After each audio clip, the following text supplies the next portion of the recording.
Hello, and thanks for watching. I'm Dcgreen, and I'm going to discuss my status effect build I used to clear the campaign on Apocalypse difficulty. So let's get into it. Let's start with the weapons first.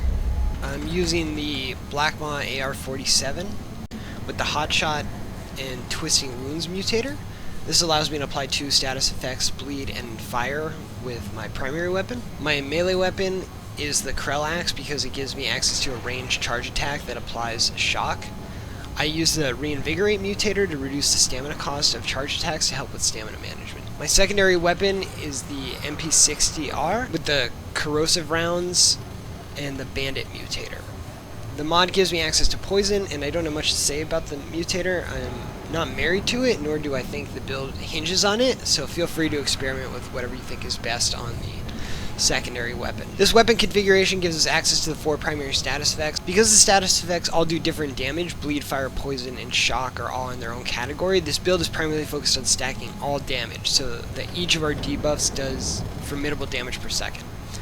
To achieve an easy plus 50% damage, I've chosen the Alchemist and the Medic class. As a solo player, I prefer the Alchemist as my primary class. My 4 concoctions were HP, armor, mod power regeneration, and stamina recovery, and reduced stamina penalty on my dodges. You can use whatever you want. This is what made the difficulty the easiest for me. The skills I chose were the Alchemist self-revive and the Medic's full shield, but you can choose whatever you like the most, but I thought those were the strongest. I'm running 50 armor with medium rolls for increased survivability with armor pieces that I thought looked the coolest, without going over 50. For my relic, I'm using Resonating Heart.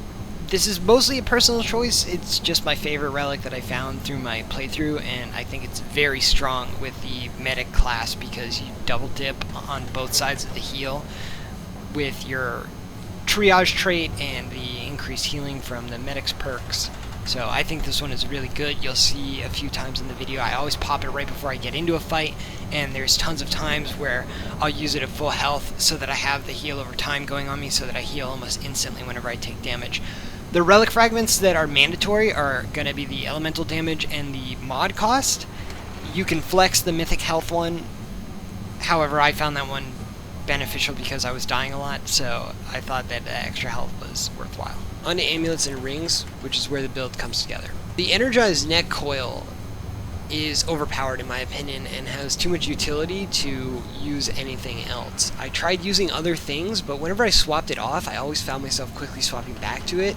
It's an MVP for clearing levels in dungeons and even shines in boss fights where there are multiple targets that need to be shot down, like in Annihilation when he spawns the red orbs. Onto the rings, we have the Alumni ring, which increases all elemental damage by 10%, which doesn't affect bleed, but it affects shock, poison, and fire. We then have the Stone of Malevolence, which makes those 3 effects also generate additional mod power, which is really great. It allows us to constantly hot swap between our primary and our secondary, applying fire and poison. And if you notice in the video, whenever you activate the hot shot or corrosive shots mods, it automatically reloads your weapon. So with the amount of mod power that we generate, we actually never have to naturally reload. We can just constantly swap between the primary and the secondary, fire the entire magazine, and then just swap back and activate the mod and it'll reload the entire magazine again, and we can just keep shooting. So I found this to be really, really beneficial for maintaining high DPS. Then we have the Timekeeper's Jewel, which effectively just doubles the damage of all your status effects are going to do. So everything that we just went over, like the ring increasing status effect damage, the neck increasing status effect damage,